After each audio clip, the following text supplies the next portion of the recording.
నమస్తే. మీ ఇంట్లో పూజ, వ్రతం, బారసాల, అన్నప్రాసన, సత్యనారాయణ వ్రతం, వివాహం లాంటి ఎలాంటి శుభకార్యానికి కావలసిన పూజా సామాగ్రి అయినా, పురోహితులైన www.epoojastore.com ద్వారా మీ ఇంటి వద్దనే పొందవచ్చు. మరిన్ని వివరాలకి 8096838383కి కాల్ చేయండి. మీనరాశి వారికి ఈ వారం చాలా అనుకూలంగా ఉంది. వృత్తి ఉద్యోగాల పరంగా అభివృద్ధి బాగుంటుంది. చేస్తున్న కార్యక్రమాల్లో మనం ఏమైనా వృధా ఖర్చులు పెట్టే కార్యక్రమం చేస్తున్నామా, సమయాన్ని వృధా చేస్తున్నామా అనేటువంటి ఆలోచన వస్తుంది. ఆలోచించిన తర్వాత మీరు చేస్తున్నది కరెక్టేనని చెప్పని మీరు భావిస్తారు.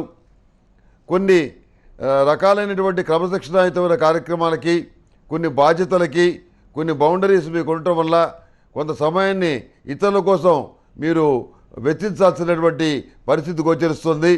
గతంతో పోలిస్తే ఇప్పుడు ఖర్చులు ఎక్కువ అవుతాయి. ఎక్కువైనటువంటి ఖర్చులు తగినట్టుగానే ఆదాయం కూడా లభిస్తుంది. అందులో మీరు ఏమాత్రం సందేహపడాల్సినటువంటి అవసరం లేదు. విదేశీయాల సంబంధమైన విషయాలు చక్కగా లాభిస్తాయి.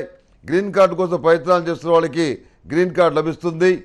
అదేవిధంగా సమాజంలో మనం చక్కగా నిలబడాలి, మన యొక్క స్థాయిని, స్థానాన్ని పెంచుకోవాలనే మీ కోరిక ఏదైతే ఉందో అది తప్పకుండా నెరవేరుతుంది.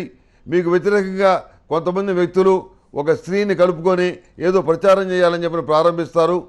మీ మీద ఎంత దుష్ప్రచారం చేసినా అవి మీ మీద ఏమీ ప్రభావం చూపించలేవు. మానసికమైనటువంటి సంతోషాన్ని కలిగి ఉంటారు, కానీ శత్రువర్గాన్ని దెబ్బకొట్టగలిగామనేటువంటి మనస్థైర్యం మీకు కలుగుతుంది. ఎందుకంటే ఈ మీనరాశికి కరెక్ట్గా సప్తమంలో గురువు ఉన్నాడు. గురువు ఈ రాశిని వీక్షిస్తున్నాడు. కాబట్టి ఈ రాశి వాళ్ళకి ఎలాంటి ఉపద్రవాలు వచ్చినా కానీ వాటంతటా అవే తొలగిపోతాయి. మానసికమైనటువంటి ధైర్యం కూడా కలుగుతుంది. మీ చేతితోటి వివాహాది శుభకార్యాలని నిర్విఘ్నంగా మీరు నెరవేర్చగలుగుతారు. అదేవిధంగా పెళ్లి కానటువంటి మగపిల్లల విషయంలో కూడాను మీకున్నటువంటి దిగులు తీరిపోతుంది. వాళ్ళకి మంచి సంబంధం కుదురుతుంది. పునర్వివాహ సంబంధమైన ప్రయత్నాలు చేసుకునే వాళ్ళకి ఈ వారం చాలా అనుకూలంగా ఉంది. ఏది ఏమైనప్పుడు కూడాను అన్ని భగవంతుడి దయ వల్ల సక్రమంగా జరుగుతున్నాయి అనేటువంటి భావనలో మీరుంటారు. ఇంట్లో వాళ్ళ విమర్శలు కానీ, బయట వాళ్ళ విమర్శలు కానీ పట్టించుకోకుండా జాగ్రత్తగా అందరినీ ఒక తాటి మీదకి తీసుకొచ్చి ఒక ఆరోగ్యకరమైనటువంటి ఐకమత్యంతో కూడినటువంటి మంచి వాతావరణాన్ని మీరు ఏర్పరచుకోగలుగుతారు. మానసికమైనటువంటి ప్రశాంతత కలిగి ఉంటారు.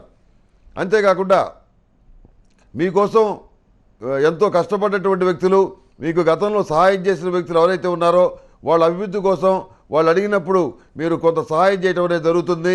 ఇంకా న్యాయం, ధర్మం బతికున్నాయా అని చెప్పని ఎదుటివాడు సంతోషపడే విధంగా మీ ప్రవర్తన ఉంటుంది. ఏది అయినప్పటికీ చాలా విషయాల్లో మనసులో ఉన్నటువంటి మాట పక్క వాళ్ళకి చెప్పకపోవటమే ఉత్తమం. చెప్పినప్పటి నుంచి లేనిపోయినటువంటి ఇబ్బందులు వచ్చేటువంటి అవకాశం ఉంది. ప్రతిరోజు ప్రతినిత్యం అష్టములుగా తైలంతో దీపారాధన చేయటం, సిద్ధగంధంతో, మహాతీర్థం పొడితోటి మీ ఇష్టమైన దైవానికి కానీ దేవుడికి కానీ అభిషేకం చేయటం, సర్పదోష నివారణ చూర్ణంతో స్నానం చేయటం వల్ల ప్రశాంతత లభిస్తుంది. మానసికమైనటువంటి సంతోషం కలుగుతుంది. ఆధ్యాత్మిక కార్యక్రమాలు చాలా బాగున్నాయి. అందులో ఏమాత్రం సందేహం లేదు. దొంగ స్వామీజీలు నమ్మి మోసపోయే అవకాశం ఉంది. ఈ విషయంలో చాలా జాగ్రత్తలు వహించండి. ఎవరే చెప్తే అది నమ్మి ఆ పని చేసి నష్టపోవద్దు. అన్నిటికీ మించి ఆత్మవిశ్వాసంతో, ఆత్మబలంతో నడుచుకుంటే మరింత మంచి ఫలితాలు సంప్రాప్తిస్తాయి. ఈ మీనరాశి వారికి మెరూన్ కలర్ బాగుంటుంది. అదేవిధంగా అదృష్ట సంఖ్య 8. ఏదైనా పని మీద వెళ్ళేటప్పుడు శుక్రవారం నాడు కానీ శనివారం నాడు కానీ బయలుదేరి వెళ్ళండి. సానుకూలమైన ఫలితాలు ఉంటాయి. ఈ మేషం నుంచి మీనం వరకు ఉన్నటువంటి 12 రాసుల వారికి శుభతిథి గంటల పంచాంగ ప్రామాణికగా సూర్యమానాన్ని అనుసరించి నా పరిజ్ఞానం సహకరించిన మేరకు ఈ వారం రాశి ఫలితాలు తెలియజేశాను. సర్వే జనా సుఖినో భవంతు. ఓం శాంతి శాంతి శాంతి.